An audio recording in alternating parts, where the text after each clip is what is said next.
में उपस्थित विपक्ष के नेता आदरणीय श्री रामवीर सिंह गिलोरी जी, प्रदेश महामंत्री श्री दिनेश प्रताप सिंह जी,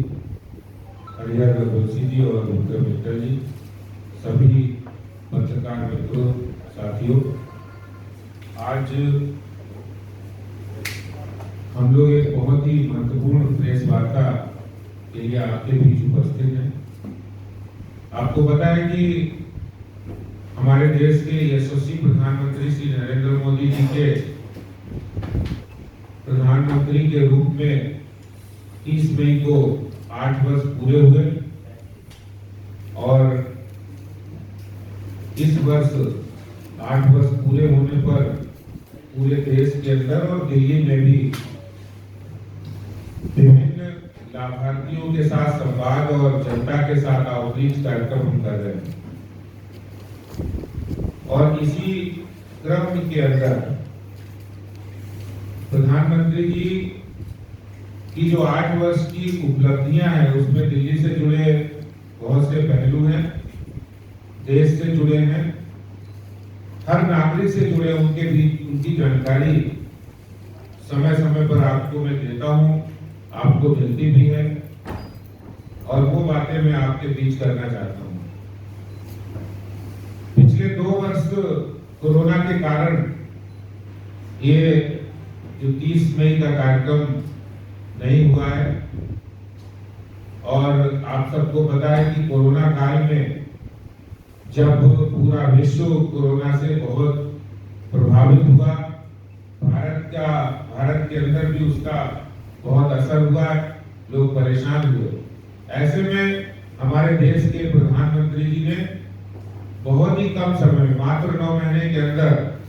जो वैक्सीन तैयार करवाई, डॉक्टर और वैज्ञानिकों के माध्यम से जो 2 वैक्सीन तैयार हुई और उससे आज हम कह सकते हैं कि पूरा देश कोरोना से मुक्त हो रहा है। कोरोना को हम भगाने में सफल साबित हुए हैं क्योंकि समय रहते पहली बार ऐसा देश में हुआ है कि वैक्सीन समय रहते बनी है और उसका परिणाम ये हुआ है कि लगभग 200 करोड़ डोजेस लग चुकी है और ऐसा देश के इतिहास में पहली बार हुआ है कि कोई वैक्सीन इतने कम समय में आए और पूरे हिंदुस्तान के लोगों को उसका लाभ मिले, जिससे कोरोना से बचाव हुआ। क्योंकि पहले देखा है कि 20-20 साल, 30-30 साल लगता था वैक्सीन आने में और लोग इंतजार करते थे। आपको ध्यान होगा एक वैक्सीन जिस तरह से जो बुखार है वो उत्तर प्रदेश के अंदर मुख्यमंत्री योगी आदित्यनाथ जी के समय, उस समय आया जब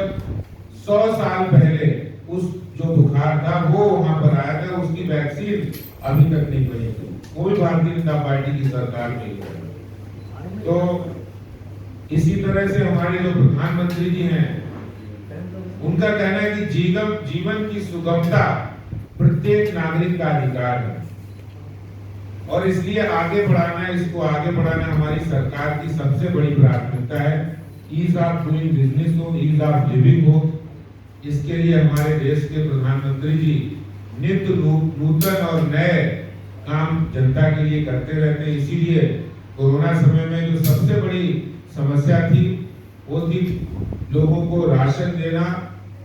लोगों को भोजन देना। उस काम में भी सरकार ने बहुत ही बेहतरीन काम किया है। आपको पता है कि जब महामारियां आती है ऐसे में लोग रोजगार, जो डेली कमाने खाने वाले लोग होते हैं उनको सबसे बड़ा संकट होता है रोजगार का और रोजगार नहीं होने से जो सबसे बड़ा संकट होता है वो भोजन का होता है, राशन का होता है। आज से 100 वर्ष पहले जो महामारी आई थी उसमें जिन 5 करोड़ लोगों की जिनकी मृत्यु हुई थी उसमें 3 करोड़ लोग सिर्फ भूखमरी के कारण मरे थे। हमारे प्रधानमंत्री जी ने बड़ी दूरदर्शितापूर्ण फैसला लिया। जिस समय लॉकडाउन लगा उसी समय उन्होंने सबको मुफ्त में राशन देने का काम किया है और आज भी वो योजना 2 साल से आज भी वो योजना पूरे देश में चल रही है। दिल्ली में बहुत सारे काम हुए देश में, जहां प्रधानमंत्री आयुष्मान योजना 5 लाख रुपए तक का इलाज सब लोगों को, देश के 55 करोड़ लोग उसमें शामिल हैं। दिल्ली के भी लगभग 55 लाख लोग उसमें कवर होते हैं। लेकिन 2019 के अंदर दिल्ली सरकार ने वादा किया था, फिर भी अभी तक वो योजना दिल्ली के अंदर नहीं लागू हुई। इसी तरह प्रधानमंत्री जी की उज्ज्वला योजना है, जिसमें सबको एलपीजी सिलेंडर देना, गैस सिलेंडर देना, कनेक्शन देना, चूल्हा देना और 2 लाख का उन बहनों को बीमा कराना जिन्होंने अपनी सारी जिंदगी चूल्हे में रोटी सेककर, खाना बनाकर, धुआं सहकर उन्होंने अपने स्वास्थ्य खराब कर लिया। आज जब पीएम उज्ज्वला योजना देश के अंदर हुई है और उसमें 9 करोड़ से भी ज्यादा महिलाओं के जीवन में प्रकाश लाने का काम मोदी जी ने किया है। दिल्ली के अंदर उसका दूसरे चरण में भी बहुत बड़ी संख्या में हमने गैस सिलेंडर, चूल्हा, गैस कनेक्शन और 2 लाख का बीमा दिया। चाहे वो एक्सप्रेस वे की बात हो, चाहे वो हाईवे की बात हो, या दिल्ली के अंदर यमुना नदी की सफाई की बात हो, हर मोर्चे पर दिल्ली के अंदर भी केंद्र सरकार की ओर से बहुत सारे विकास काम किए गए। यूं तो मैं अगर बात करूं तो शायद प्रेस कॉन्फ्रेंस तो क्या पूरा दिन इसके लिए कम पड़ेगा, लेकिन मैं इतना जरूर बताना चाहता हूं, दिल्ली की लाइफलाइन यमुना है और यमुना सफाई के लिए मोदी सरकार ने बहुत बड़ा कदम उठाया है। जो नमामि गंगे परियोजना थी, उसमें पहले चरण में जो गंगा सफाई का मिशन लिया, और जब यमुना जी की बात हुई तो आप सबको पता है कि दिल्ली में यमुना सफाई और यमुना के अंदर जो प्रदूषण है उसको साफ करने की जिम्मेदारी दिल्ली सरकार की है। दिल्ली सरकार से कम्युनिकेशन किया, लेकिन दिल्ली सरकार ने हाथ खड़े कर दिए। मोदी सरकार ने 2419 करोड़ रुपया उनको दिए, बोले दिल्ली के अंदर जहां जहां एसटीपी प्लांट है, जहां जहां नाले गिरते हैं, इंडस्ट्री का गंदा केमिकल युक्त पानी गिरता है, कचरा गिरता है, वहां वहां पर एसटीपी प्लांट लगने चाहिए पानी को साफ करने के लिए। दिल्ली सरकार ने 29 महीने लगा दिए उसको टेंडर करने में। जब केंद्रीय जल शक्ति मंत्रालय के द्वारा बहुत तीव्र गति से फॉलो हुआ, तब जाकर वो टेंडर हुए। और मैं यहाँ कहना चाहता हूँ कि जो 22 किलोमीटर लंबी यमुना है, जो पूरी यमुना की लंबाई की 2% है, जिसमें दिल्ली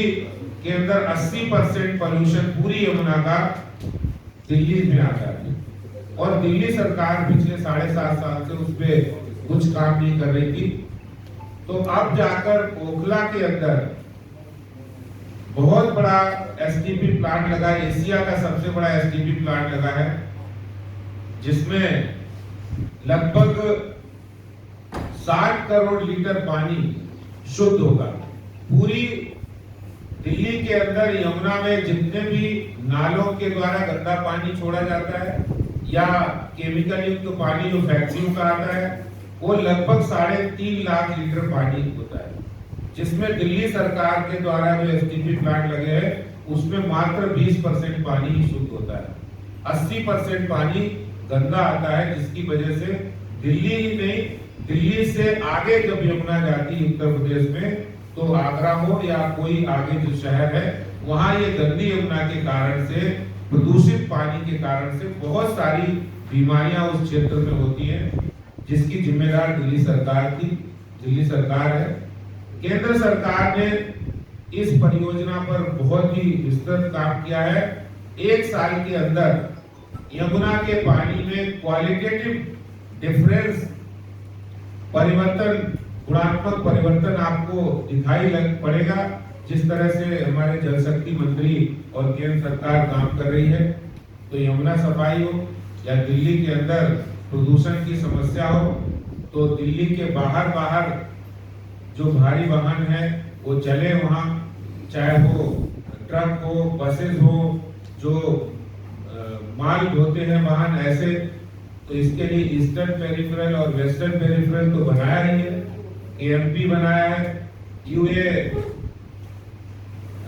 UAR2 बनाया है, और इसी तरह से गुड़गांव द्वारका एक्सप्रेस भी बन रहा है। तो ये सारे काम दिल्ली के आसपास, दिल्ली देहरादून एक्सप्रेस हो, दिल्ली मेरठ एक्सप्रेस पे हो, इस तरह के काम करके जो एक्सप्रेस वे बनाकर दिल्ली के साथ साथ, दिल्ली एक देश की राजधानी है जहां बहुत बड़ी संख्या में लोग यहाँ पर आते हैं और यहाँ से फिर वो दूसरी जगह ट्रेवल करते हैं। तो उसके लिए बहुत बड़ी सुविधाएं इंफ्रास्ट्रक्चर के मामले में दिल्ली को प्रधानमंत्री श्री नरेंद्र मोदी जी के माध्यम से हुई है। वहीं दिल्ली के अंदर भी जो विकास कार्य हो या पर्यावरण को सुधारने के लिए यमुना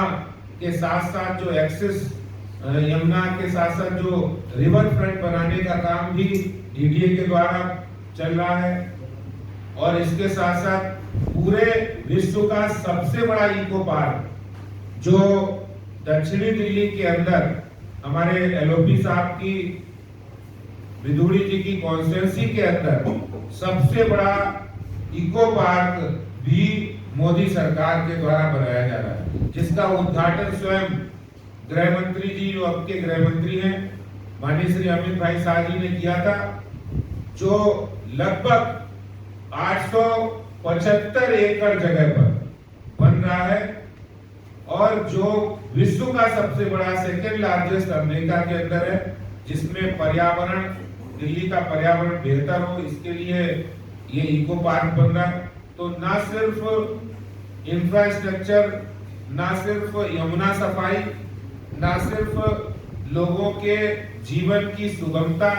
उनके जीवन के स्वास्थ्य के बारे में या उनके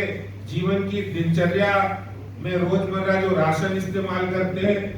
उनके ही बारे में सिर्फ चिंता नहीं करना, बल्कि सभी के पर्यावरण के लिए, दिल्ली के पर्यावरण की चिंता करने का काम प्रधानमंत्री नरेंद्र मोदी जी सरकार ने किया है। और इन 8 वर्षों के अंदर प्रधानमंत्री आयुष आवास योजना के अंतर्गत भी दिल्ली में, जहां इस योजना को लागू करने की जिम्मेदारी दिल्ली सरकार की थी,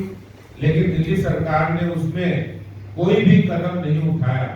और आज हम कह सकते हैं कि 3 ऐसे क्लस्टर हैं जहां झुग्गी वही मकान के अंतर्गत उन झुग्गी वासियों को फ्लैट देने के लिए तैयार है, कालका जी में और आदर्श नगर में और कठपुतली कॉलोनी का शादी रोड में। और ये 3 बड़े प्रोजेक्ट तैयार है। इसके अलावा 8 ऐसे प्रोजेक्ट हैं जहां पर काम चालू है, आगे के प्रोसेस चालू है, टेंडरिंग प्रक्रिया चालू है। भविष्य के अंदर दिल्ली एक ऐसा शहर हो जहां पर कोई झुग्गी झोपड़ी ना हो, जहां हर झुग्गी वाले के पास पक्का मकान हो, हर झुग्गी वाले के मकान के अंदर